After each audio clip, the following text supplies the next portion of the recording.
You're listening to Flaunt. Find your sparkle and create a life you love after infidelity or betrayal. A podcast for women who've been betrayed by their intimate partner and want to turn their devastation into an invitation to reclaim themselves and their worth. Tune in weekly so you can start making sense of it all and learn how to be okay on the inside, no matter what goes on the outside. Download your free Betrayal Recovery Toolkit at betrayalrecoveryguide.com.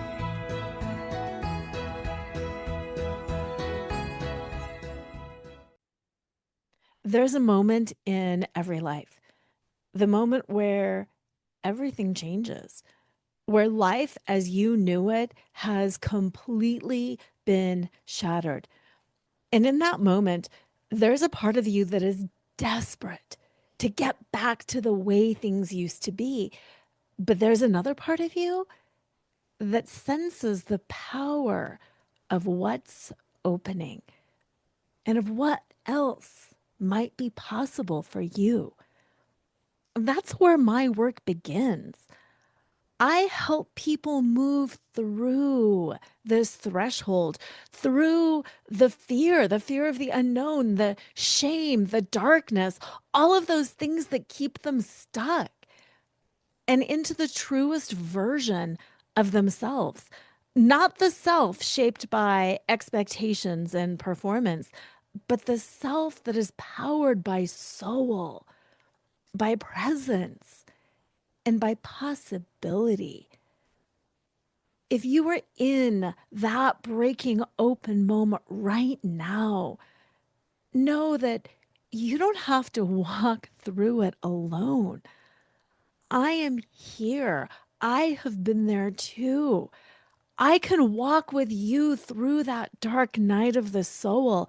I can help you keep your eyes fixed on the horizon, on the possibility of what's next, so you can take the parts of the past that are worth preserving, and so you can launch into the bigness, the brightness, and the fullest expression of yourself and your future. Go to introductorysession.com and book your session with me. We can get it all laid out, figure out the plan that is best for you so you keep moving forward and so you don't stay stuck or fall back, because there's nothing worse than wasting this pure potential of this moment that is both catastrophic, but also cataclysmic in its own way. I can't wait to connect with you and to co-create what is next. Introductorysession.com. I'll see you there. What would it have been like if you would have known the betrayal was coming up? What would it have been like to have been prepared, to somehow have known that this is coming up next week? You know, in a month, my world is going to fall apart. Okay, 3 days to go, 2 days to go. Okay, tomorrow is the day. How different would your experience have been if you would have been able to prepare your mind, to prepare your heart? We are coming up on winter solstice, the longest night of the year, the darkest night of the year. And this show is going to lead you right into that darkness. This show is going to lead you right into that darkness. But this time, we are going to be leading you in with preparation, with understanding, and with the knowledge that as soon as the sun rises, the day after winter solstice, the light is already returning. The light is already returning. And yes, It's an analogy for your betrayal recovery journey. But this show is going to be so rich and deep and heart-centered and soulful that it truly has the potential to change everything for you. So grab a cup of tea if you can, sit back, make yourself comfortable, and let's dive in. All right. Whether your D-Day was a one-time event or was a series of events, trickle truth, coming out piece at a time, or whether you're still in that process, I want you to think about what you would have done, what you could have done to prepare yourself for that kind of news. Right now, as I'm recording this show, we are approaching winter solstice. We are approaching the longest night of the year. So my ask for you is to think back and to think about what you could have done to care for yourself, what you could have done to have made this blow, this news, more palatable, easier to swallow, or less traumatic in some way. Because here's the thing, I believe on a soul level, there was a part of us that knew that this was coming. There was a part of us that knew all along that this was going to happen. And yes, like me, I was completely blindsided. I'm sure you're saying, no, Laura, I was totally blindsided. Yes, I hear you. I was blindsided too. And yet still, I also believe that part of my soul knew, part of my heart knew, because when I look back now, I can see some of the subtleties. I can see some of the messages, whether there are messages from spirit or messages from other people that were dropped into my field of awareness that sought to soften the blow a little bit. That no, at the time I didn't understand at all, but again, looking back, I can see. I'm just going to share with you a few of those little nuggets. Maybe 9 months before the first D-Day, I had a gal that I went to for energy work say to me, "Is Sean cheating?" And I was like, I literally laughed. No, oh my gosh, that's not him at all. He doesn't even flirt with people when I'm around. Absolutely not. That is not who he is. But there was also something in me that listened to that. And even though I really did not think it was even possible, it served kind of as a wake-up call. Looking back, this is a really interesting one. Looking back, way back in the early 2000s, when he first began his very first affair, I was cleaning out our basement. And do you remember VHS videos? We had a whole rack. We had a VHS video rack, and we had all of our big VHS movie tapes on that rack.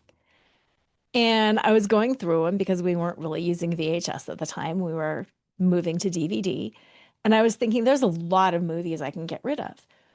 And one of the movies I had was Fatal Attraction. And you know, when I first saw that movie, I think it was in college that I first saw it. It was a great movie. You know what I mean? Great drama. Woo! Oh my God, she's a bunny boiler. Drama, drama, drama.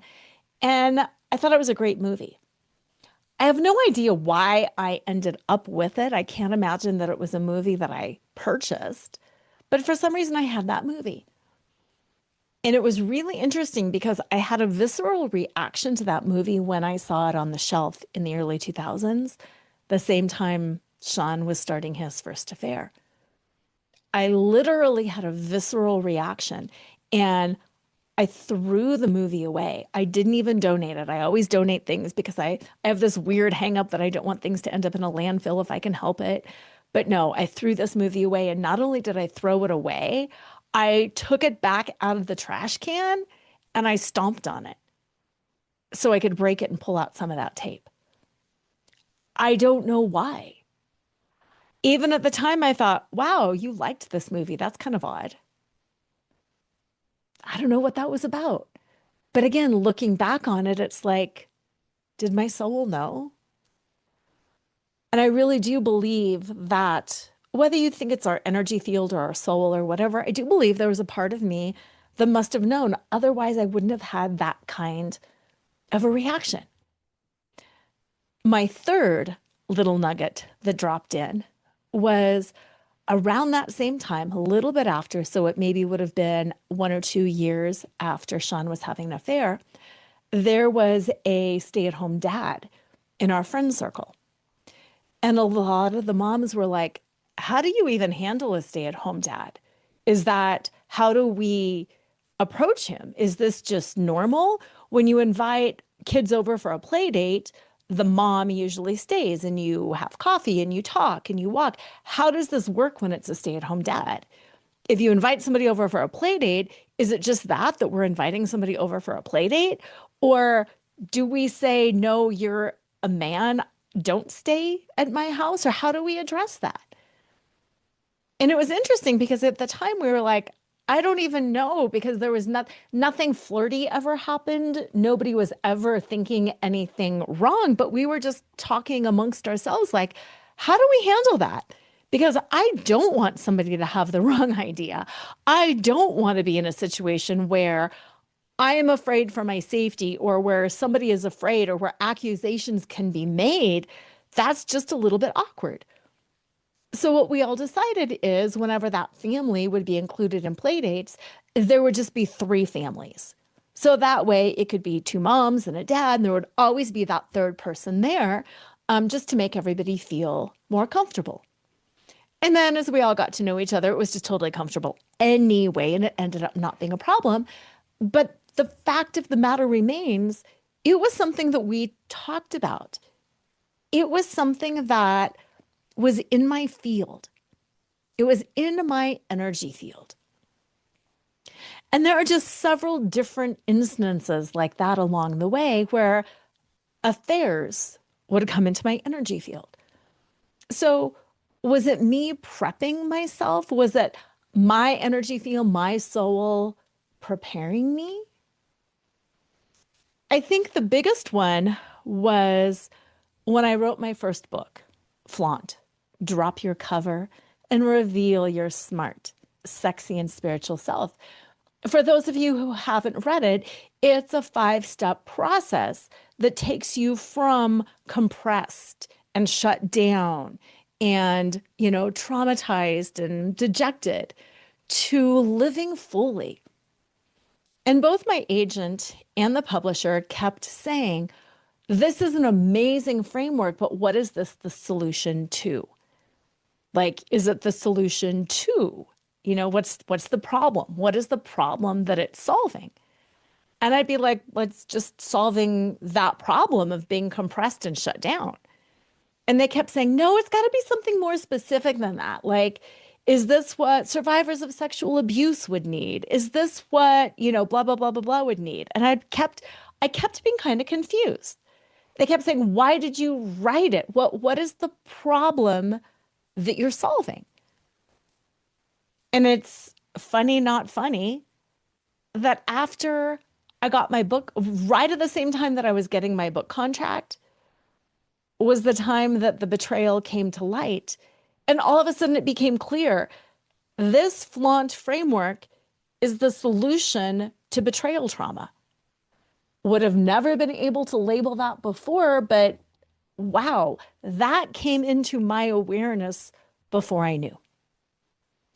So those are some of the things I think were given to me to prepare me, to pave the way, to make it so that even though I will tell you I was totally blindsided, I think they prepared me a little bit.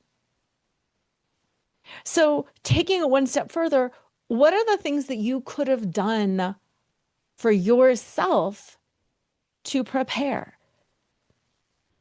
Maybe I would have taken better care of myself. Maybe I would have slept more. If I knew this was coming, if I knew I only had 1 month left in my current reality, 3 weeks left in my current reality, 2 weeks left in my current reality, what are the things I would have appreciated more? What are the things I would have slowed down and savored? How would I have let other people manage themselves? And how would I have stepped up on my own self-care? Would I have gotten support? Would I have hired a coach? Would I have done some work leading up to it? I need to be prepared. Teach me all the ways to regulate my nervous system. Teach me all the tricks and tools that you know to calm the body, to calm the mind, so I can have a good night's sleep. Take care of all of these other things so I'm not distracted by them when I'm dealing with all of this. Think about that for yourself. And as we approach winter solstice, I'd like you to lean in and start doing some of those things. It's like giving yourself a do-over. It doesn't matter when your actual D-Day was.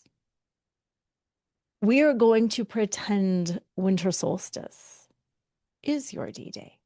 And if you're listening to the show after winter solstice, not a problem. Pick your day. But I want you to have time leading up to a certain day, but this time you're preparing yourself. So this time you are ready. So whether you're making an actual physical list, you know what I would have learned about the nervous system. I would have learned to meditate. I would have scheduled less for other people and taken more time for me. I would be in the middle of a really good book. I would have a playlist ready.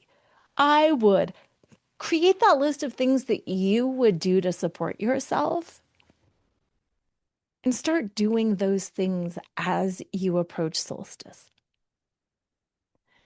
For those of you who have had a baby, who did some of the childbirth classes, the hospital that I was at offered Lamaze classes. And then I also did a Bradley method childbirth class. And it's my guess that if you had a baby, you too did some sort of class on preparing for labor. Okay, so what are some of the things that they do when you're preparing for labor? Well, they tell you about it, right? They say the contractions are going to start being further spaced apart. They're going to get closer and closer together. They're going to start being less intense. Then they're going to be more and more intense. And then you're going to go into this phase called transition. And transition is just really hard and it's really awful. And you think it's going to be the worst and you think that you can't get through it. And then all of a sudden it gets easier. And you go into the pushing phase.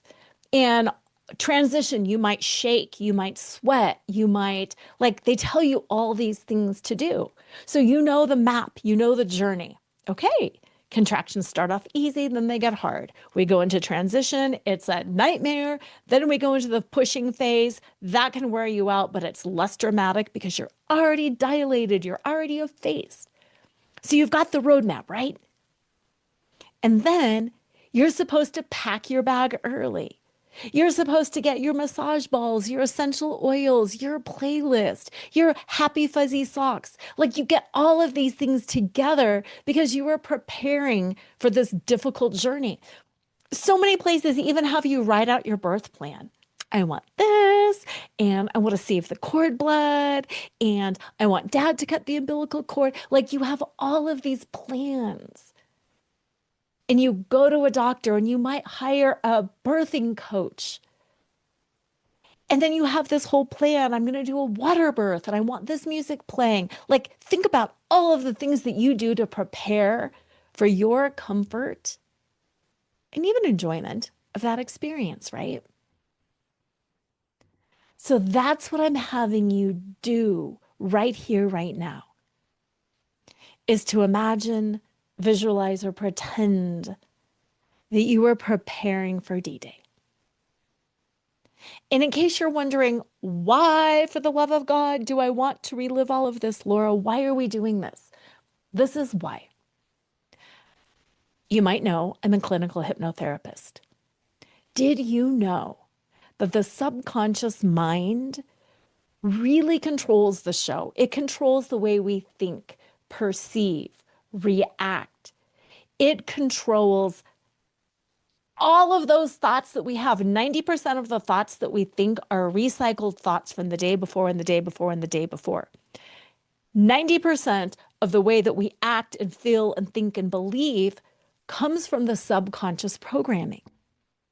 So what happens in a betrayal type of experience is your conscious mind gets completely overloaded and overwhelmed with the trauma. All trauma kicks you into the subconscious state. All trauma takes the conscious mind, takes it offline, and you go into that survival mode. Survival mode is subconscious processing, okay? So you create this new pattern to get through the trauma of your actual D-Day. You are in fight, flight, or freeze. You are in some sort of trauma. And then that trauma gets locked in. The trauma is locked in to your subconscious mind, to your physical body, to the cells. And then you say, betrayal changed me. I'm totally ruminating. I've got obsessive thoughts. Betrayal changed me. I'm broken. I'll never be the same again. I can't stop thinking about it. It's been 2.5 years and I still can't get those images out of my mind. And what I say is, that's because it's locked into the subconscious.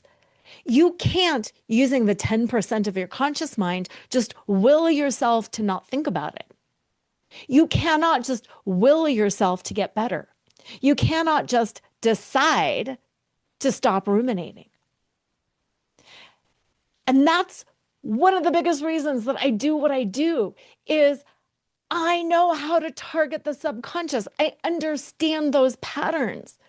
And you don't have to stay stuck, nor do you have to spend 10 years or 5 years doing weekly therapy. You can unstick yourself in a relatively short period of time when you target the subconscious mind. And this is one of the ways to do it.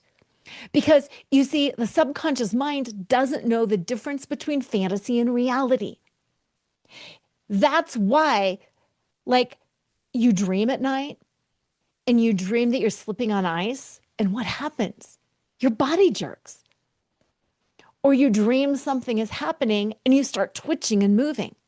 Dogs do that when they dream. It's like you can see their little paws running. That's because the subconscious mind, which is where dreams happen, doesn't know the difference between reality and fantasy. So if your mind is saying, I'm slipping on ice, your body is going to respond. So that's what this podcast is about. That's why we are taking the solstice season, which is energetically, spiritually, the dark night of the soul. And we are walking you step by step into your dark night of the soul. But this time, you are doing it with preparation. This time, you are doing it with knowledge and awareness. And this time, it's not going to feel as traumatic because this time you have control. So it's going to change your memory of the event. It's not that you will forget what really happened. You're smart. You got a brain. You know what happened. What it's going to do is it's going to change the way you feel about that event. How many of you can think back to D-Day and still feel like you're going to throw up? How many of you still feel flushed or all of a sudden get shaky or have that feeling in your gut or your heart? That's what this is going to change. It's going to change the way you experience and feel about D-Day. Okay. So as we walk towards winter solstice, as we walk towards the darkest night of the year, as we walk towards that worst thing that ever happened to us, we are prepared. You are prepared. I don't care if you were taking a full week. I don't care if you're taking a couple of days. What are the things that you would do to prepare? This time, do that. Maybe you can even just take a weekend off. Maybe you can rent a room and go away somewhere. Maybe you want to be with people that you love. Maybe you want to spend that time in gratitude, naming and feeling the things that you loved about your life before everything came crashing down. There's no right, there's no wrong. Just walk yourself through this experience.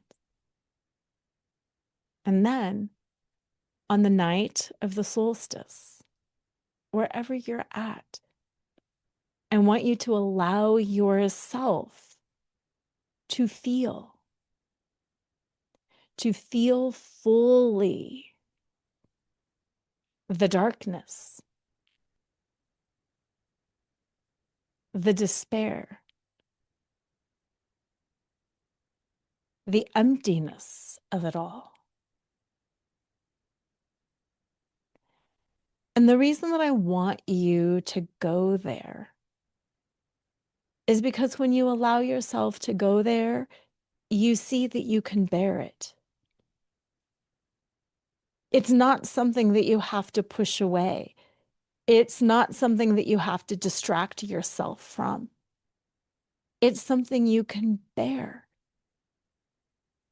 Just like childbirth. When you know it's coming, when you've packed your bag, you've taken your birthing classes, you've got all of those tools, you know you can bear it. And then you also know if it gets to the point that you can't bear it, you know what some of the alternatives are. You know that there's an epidural. You know that there's all these different options. But allow yourself to feel it because you know it's going to end. You know the sun will rise again. You know that baby will be born. And you know that you won't be stuck forever in this place. Whether it's a literal cesarean section or just a metaphoric one, you will get through this. And there's so much magic. There's so much wisdom and power in allowing yourself to just be in that state and to walk yourself there with preparation, with intention. So on that winter solstice, walk yourself there and treat your experience with reverence. Because this experience, while yes, it changed your life, it changed your identity, it might have changed your whole family structure, it changed your belief about love and the world and people. It's also a catalyst. And it's holy. It's holy.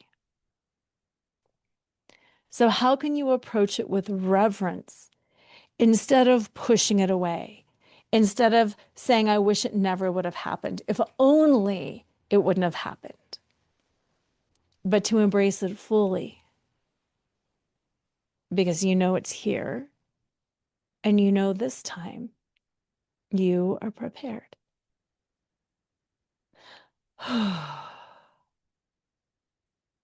So after allowing yourself to sit, to be in that darkness, not to run from it, not to push it down, but just to be there and to feel it, the sadness, the despair, the grief, the rage, whatever it is.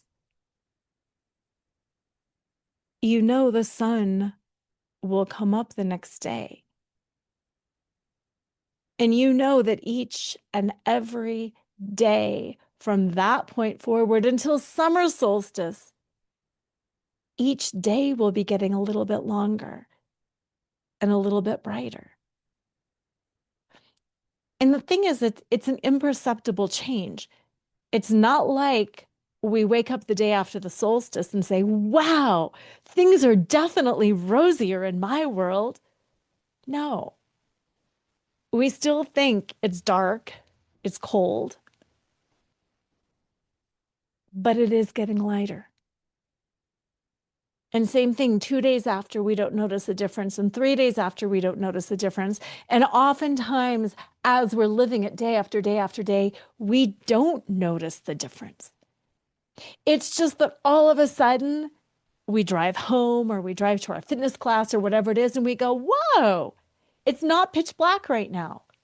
Oh my gosh, my lights didn't go on. It's totally getting lighter. That healing happens, the joy happens, the love happens, the light happens. And the thing is, we don't even have to try sometimes. It just happens. And when we focus on it not happening fast enough, that's where we get in trouble. When we want to go from the dark night of the soul, all of a sudden into peak joy and sunniness, it doesn't work. It's too big of a jump. It's too big of a gap. So what happens? We get defeated. We're like, I'm so depressed. I can't believe this happened to me. I'm totally broken. I'm going to talk myself into feeling better. With this 10% of my conscious brain, I'm going to say, I get over it. I see what the problem is, and he's out of here, and I'm going to make myself better. And I'm going to go out on Friday, and it's going to be an amazing day. And then we get ourselves all hyped up, and we go out Friday, and we don't have an amazing day. And then it confirms that we're broken. Then we come home and we say that, well, that was awful, and I didn't meet anybody, and men suck, and the world sucks, and I'm too old, and I don't look good, and I don't even remember how to have a conversation with anybody. And we confirm for ourselves that we're really, really, really broken. We rarely extend that compassion for ourselves that's too much too soon. Healing happens in small increments. Yes, we have to decide to get better. Yes, we have to face the sun. But healing happens in those slow increments. How many times have you thought, this is it? I bought this program. I saw this person. I just did this thing. And then you beat up on yourself. What's wrong with me? I didn't complete it. I didn't have a huge aha moment. I've been talking to the same counselor for 6 months and nothing has changed. How many of you give yourself compassion? Wow. Think about these small micro steps. I am feeling better. I'm crying less often. I did laugh the other day legitimately and honestly. Wow. I did have a good night's sleep last night. I didn't even realize that. Versus still not sleeping. I still don't know what I want. Oh my God, the holidays are coming and now I have to deal with. Walk yourself to the dark night of the soul and then walk yourself out of the dark night of the soul more slowly, yet more consistently than you might imagine. And what I want you to do is on this journey from December 21st to the summer solstice, I want you to stay focused on some of these micro steps. Mark in your calendar, mark it weekly. Set yourself a Sunday night plan or a Monday morning plan of just focusing on where you're going to be at the end of the week. Realizing that you've got 6 months to do this. This is not an overnight thing.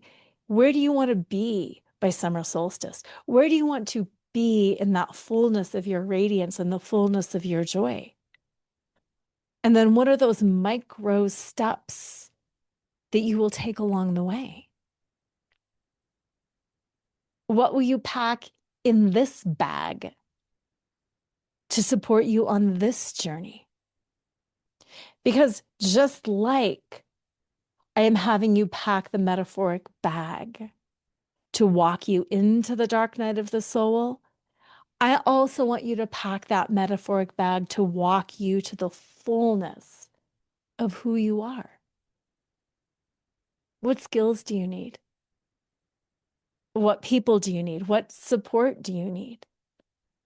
How do you need to show up differently for yourself? What are some boundaries that you need? And when I talk about boundaries, I really like to focus on micro boundaries. So many of us get all pumped up with boundaries and we like do way too big of boundaries, small boundaries. Here's a way that I take care of myself. I sleep 7 to 8 hours a night. Set an alarm that reminds you got to go to bed in an hour, and then honor yourself.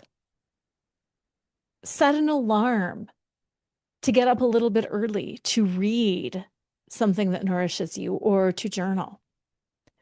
Join a gym or a Pilates studio, stream a workout.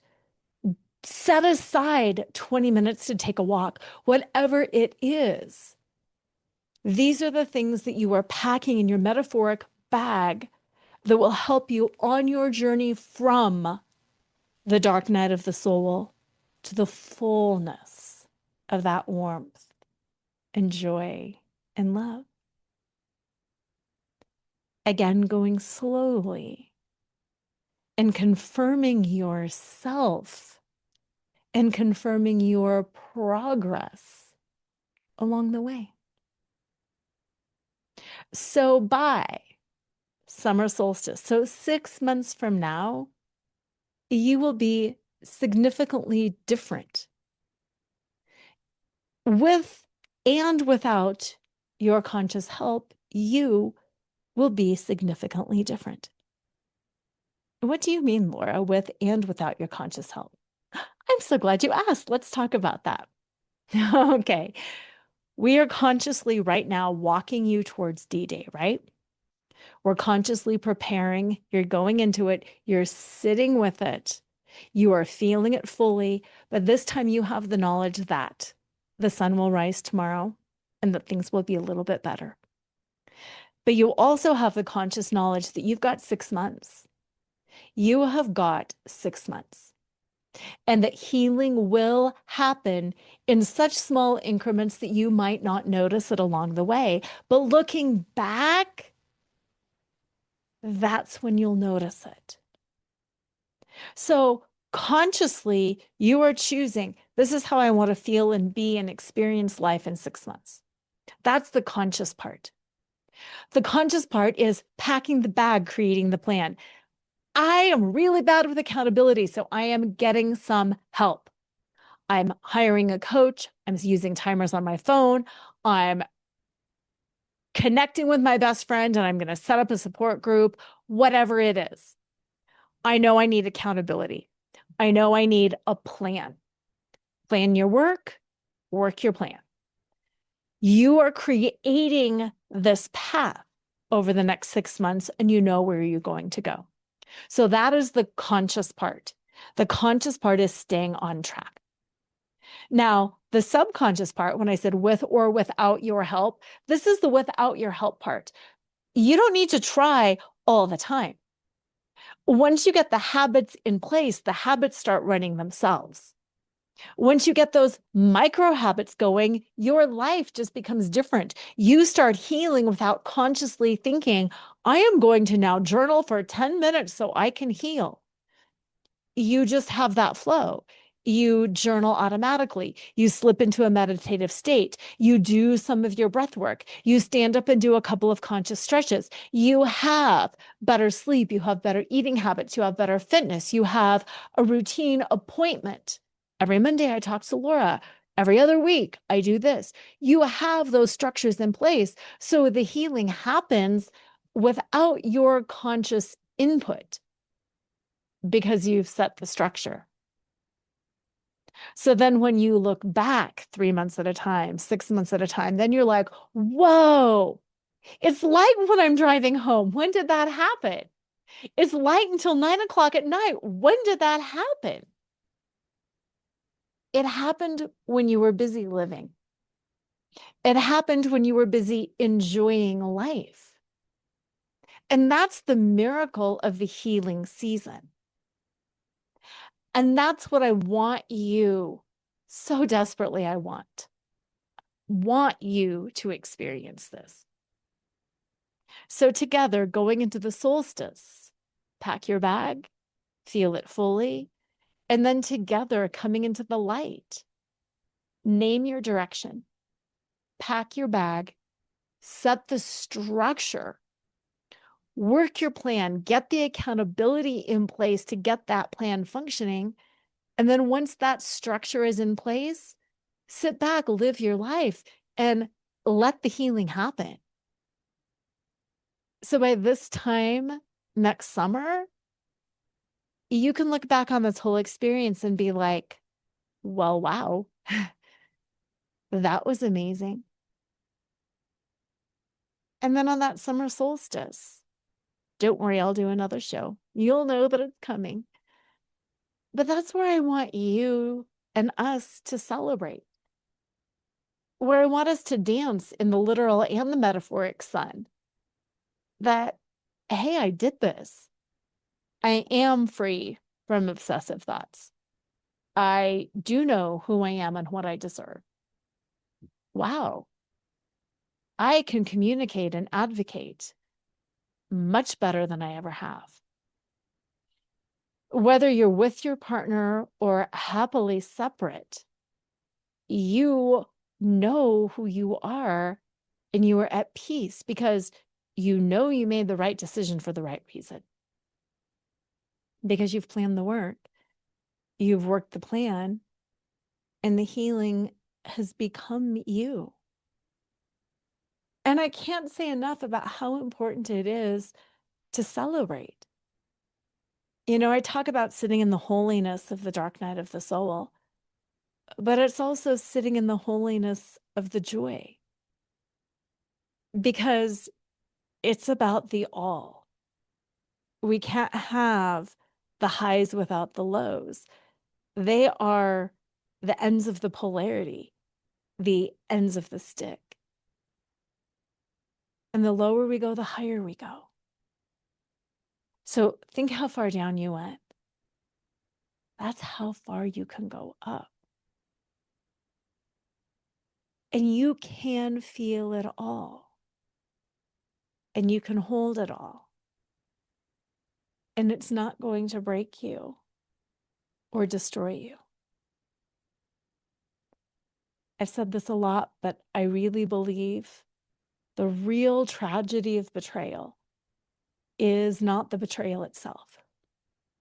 The real tragedy of the betrayal is the failure to rise up after the betrayal, to reclaim your heart, your soul, your identity, and to rise into the fullness of who you are.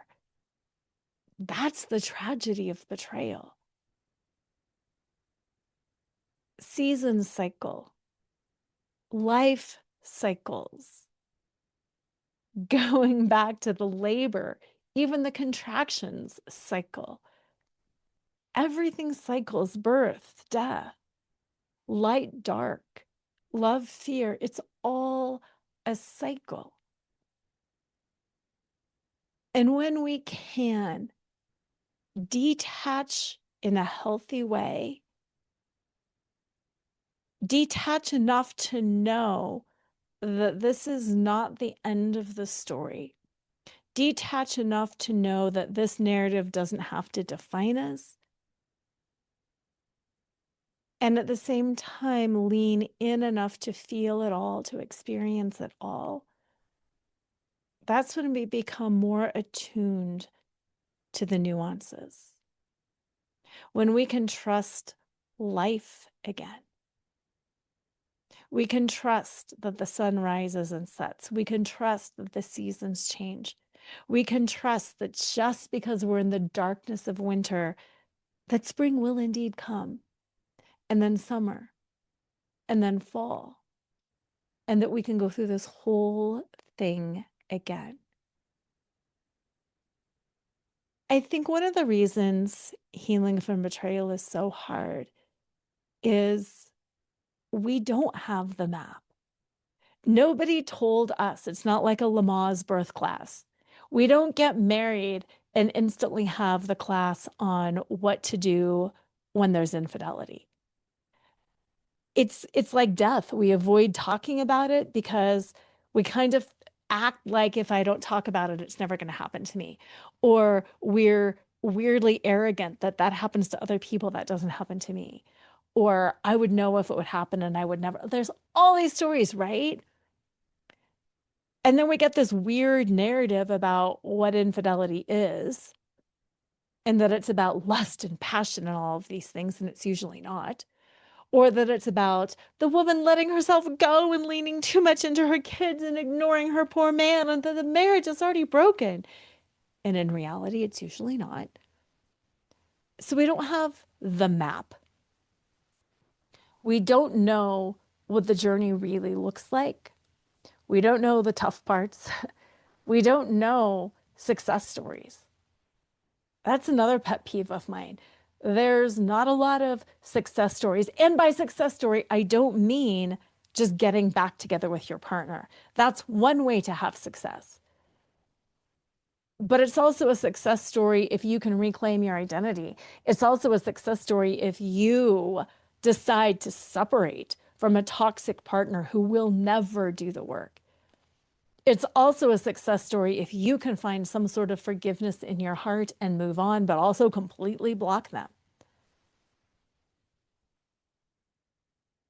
Look at the map. What does this journey look like? And what are the tools that you need along the way to comfort yourself? What are the options? Just like an epidural is an option, a water birth is an option, a standing birth is an option, a birth coach is an option, a doula is an option. Like, know your options. Pack your bag, create the kind of structure and support, just like you would write a birth plan. Let's get together and write your betrayal recovery plan, shall we? Because quite honestly, how are you going to know you're healed if you don't have a plan? What does that even look like for you? My idea of healing is different than yours, and it's different than everybody else's. So your job is to start getting really clear on that. What is your healing plan? What do you need to comfort yourself in these various stages? Here's the journey. Here's what the journey looks like. I can tell you that. Contractions are getting closer together. We're moving into transition, and now we've got the pushing phase. I can give you that map. What do you need for each stage? What are the areas that you need support in? What are the tools that you need? Pack your bag and let's set off on this journey together. I love, love, love, love, love, love talking about this. I love, love, love, love, love the ritual around the seasons. In my group coaching program, Sanctuary of the Soul, I do a ritual every month because it is so important to stop and to assess where you're at along the way. And I firmly believe it doesn't matter if it's betrayal, recovery, or something else, that it's essential for us to pause and assess where we're at on the journey. Whether this is the journey of your whole life, the journey of betrayal recovery, the journey of whatever it is, you've got to set the plan for you. You've got to have that conscious awareness of what you want and how to get there. And then you need to take stock and pause along the way. Because otherwise, it's going to be one of those situations where This happened 10 years ago and I'm still bitter. This happened 20 years ago and I'm still telling that story. Okay, I'm in a new relationship, but my heart's a little bit closed and I'm not really sure if this is going to work. I'm still impacted every time I see a movie that's got infidelity. I want you to be free. I want you to be free. So, whether you follow the exact cycle of the seasons and lean into the actual winter solstice, which is coming up December 21st, and then move into the summer solstice, or whether you are listening to this at some other time, pick those times, pick that 6-month mark, set your plan, get yourself structure, get yourself accountability, plan your work your plan, and then just let it flow. If you need help, you know that I'm here. My introductory sessions are only $97. Go to introductorysession.com and get scheduled. Then after that, you can book with me one-on-one. You can book with me as a couple or on your own anytime that you want. Or if you are absolutely committed to pure transformation, join me in my Rise and Reign program. That is that 6-month container that takes you from the dark night of the soul to the light. This transforms every area of your mind, your soul, and your being. We focus on ancestral healing so your kids don't carry this legacy forward. We do it all. Not only do we create the plan, but you have me by your side in your ear as often as you want to talk with me daily, multiple times daily, if that works for you. It doesn't matter because you have access to me via an app. So we just talk along the way, getting you set up, getting you structured.